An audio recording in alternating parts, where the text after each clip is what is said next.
এক মাঘে শীত যায় না, এক হাতে তালি বাজে না।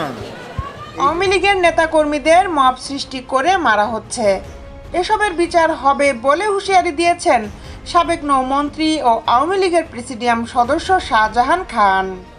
এক হাতে তালি বাজে না। এই যে ওই সময় মবজা সৃষ্টি করে মানুষ হত্যা করলো 162 জন। আজ সোমবার আদালতে হাজিরার এজলাস থেকে বের হয়ে সাংবাদিকদের প্রশ্নের উত্তরে একথা বলেন তিনি। শাহজাহান খান বলেন, এটি ঠিক হচ্ছে না। আওয়ামী লীগের নেতা কর্মীদের মব সৃষ্টি করে মারা হচ্ছে।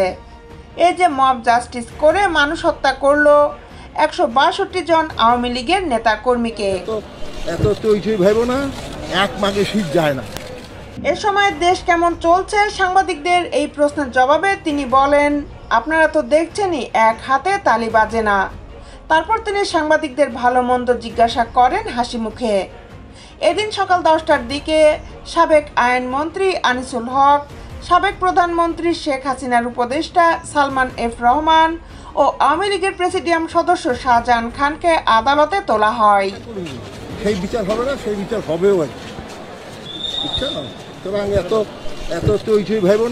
এদিন সকালে রাজধানীর যাত্রাবাড়ি থানার সাজিদুর রহমান ওমর হত্যা মামলায় সাবেক নৌ পরিবহন মন্ত্রী শাহজাহান খানের 2 দিনের রিমান্ড মঞ্জুর করেন আদালত।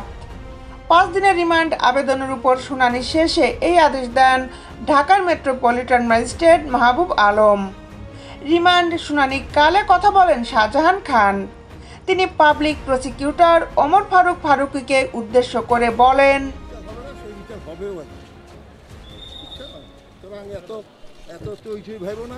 এ সময় উত্তরে পিপি ওমর ফারুক ফারুকী বলেন, বৈষম্যবিরোধী আন্দোলন চলাকালে তারা গণভবনে বসে নীতি নির্ধারণী বৈঠক করেছে।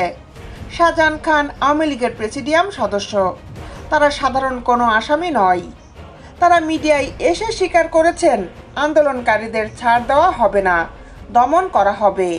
তিনি আরও বলেন, আমরা তো এসব ঘটনায় কোনো মামলা করিনি, ভুক্তভোগীদের আত্মীয়রা করেছেন।